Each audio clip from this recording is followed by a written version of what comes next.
Ron, I'm very sorry. I'm terrible with names, but I won't forget again.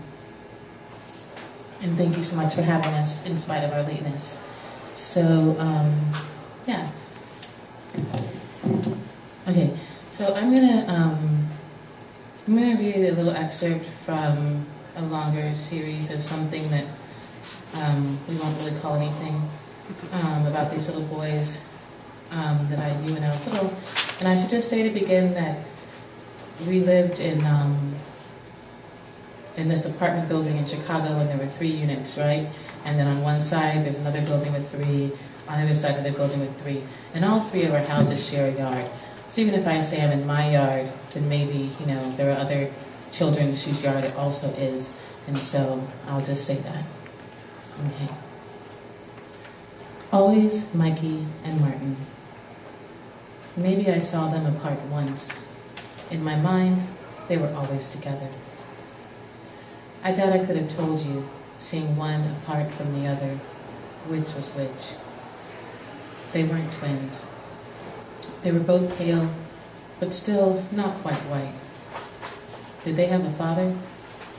I get an image that is much like the one I have of my own father, a tall, thin, slightly muscled, dark-skinned man. Their hair was light in color and texture, though it curled. I imagined then that if I touched it, it would feel like the feathers of a baby bird. Later in life, seeing the hair on the head of an infant, I realized that Mikey and Martin's hair had that same temporary quality. I didn't play with them. In the backyard after school, I would push my Barbies along in their pink Corvette. I would build little hills out of dirt for the Corvette to ride over. Mikey and Martin would chase each other. They would stand a little away, watching me. Sometimes they would find a bug and bring it to me. They'd drop it into the Corvette, giggling and running away.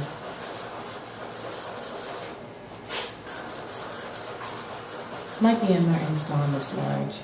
She was a woman for whom the word doughy seems to have been made to describe. I never saw her on the ground. I rarely saw her at all, and when I did, she was standing on the back porch of their top-floor apartment, yelling at them to come inside. Or she would throw some money down to them, tell them to go to the store for milk or bread, cereal or chips. She was so big.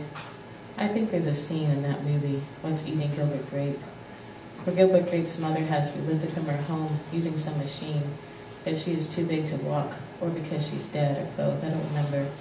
But I remember that it reminded me of Mikey and Martin's mom. I wondered what she ate. Did she eat the cereal? Of course not, I would think, eating my own cereal, worrying about my already round tummy. She must only eat the chips. She must eat those chips all day long. Sometimes I would sit on my back porch and look through the slats at Mikey and Martin playing together. They would push their Matchbox cars up the dirt hills I had made for my Barbies. They would dare each other to eat bugs.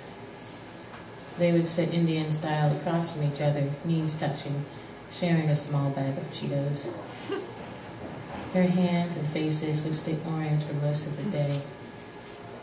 They would even go upstairs, and when they came back down with plastic tumblers of milk, their faces would still be orange. And that's it. Yeah.